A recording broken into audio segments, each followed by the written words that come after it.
Well, Lois and I were just talking before we started about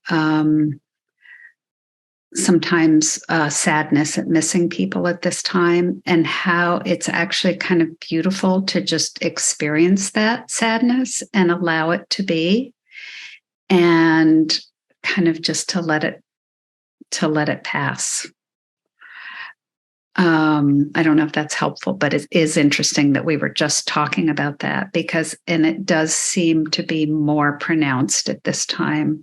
So sadness is usually a sign of some sort of love that is not here. And so to me, I think to remember the love that we have, and to honor that, because that we have, and all other things are changing. And sometimes there is also it's a job isn't the right, something that has fulfilled that is not being fulfilled. So if you lost a good friend and you always talked about, you read books together and you went on walks together, then how could that need for friendship get filled? How could I share books with someone else? Who could I walk with? These actual, very physical, mundane, are actual life things. Sometimes it's good to look at those needs, and how can those needs get fulfilled without this that I have lost and loved. And we keep the love, we honor the love, and then we might need to fulfill those needs in another way. So I don't know if that helps. And now we'll do a little clearing. Should we just do sadness? I think we could do sadness for the whole group. I think sadness is appropriate. We've all experienced sadness, and there's an honoring of it. So all of these emotions have information. Mm-hmm. There's nothing bad in and of itself. It has a message for us, and when we get the message, it can process on. So this sadness. So let's see. So let's ask for Joe specifically. Is there anything we need to know? No. Sometimes I'll do this. So we've done, interestingly enough, we've done a few now hand scanning things. So sometimes what I like to do is ask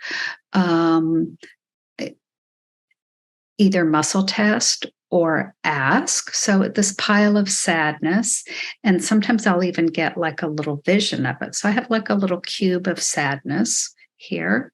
So let's just clear that, so we can take our hand or the magnet, and let's honor for each of us. And if you wanted to get see how your sadness is, if I do the whole group, I get a bigger bucket than Joe's. And it's actually not cubical anymore. It's more round, but it was like a little sugar cube, bigger than a sugar cube, like a dice pillow. So we're honoring the sadness.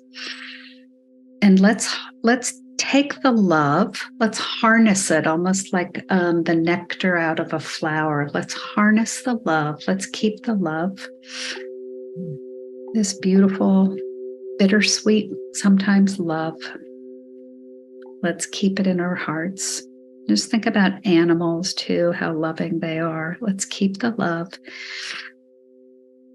And sometimes our systems don't want to let go of the sadness because it's a sign of our love. And we almost feel guilty if we let go of the sadness, especially like if someone has passed and it's the first without them. But we feel like we're honoring them. So we're keeping the love, and we allow the sadness to just kind of settle down, to just release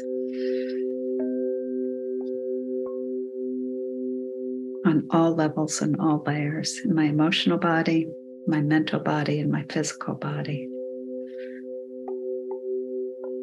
I'm grateful, grateful, grateful. Sadness is with the metal element, with liver, with the lungs. We let that go. So I feel like that helped, Joe. Like now it feels like a smaller, more like actual sugar cube. Thank you, Robin. You're welcome.